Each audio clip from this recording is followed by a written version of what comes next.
Русе – град на свободния дух, град на разнолики култури и общности. Средище на интензивен живот от древността до днес.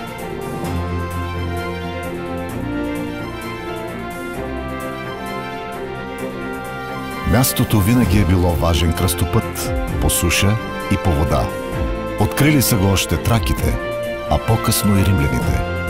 Градът, наречен от тях Сексагинта Приста, пристанище на 60-те кораба, и днес е една от дунавските перли.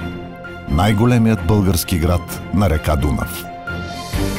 Днес инвеститори от цял свят идват тук, защото община Русе е отличен партньор. Лесно и удобно е да се работи с връзки по сушата и реката и към Черно море. А само на 60 км е столицата на Румъния – Букурещ.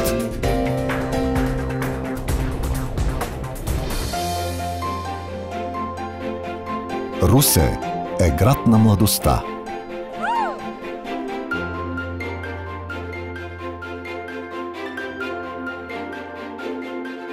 Утвърден академичен център.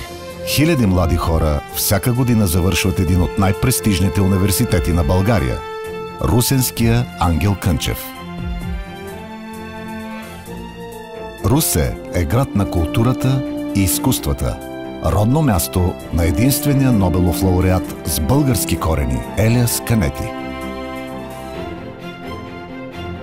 Русе е град на забавлението и доброто настроение. Хиляди туристи идват заради многобройните забележителности и събития в града и близо до него.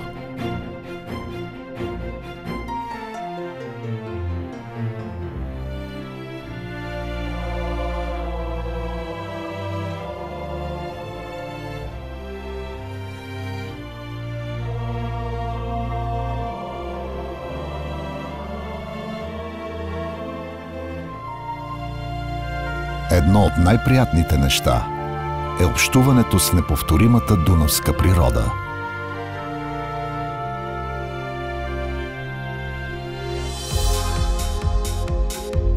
А русенската вечер е пълна с изненади и интересни срещи.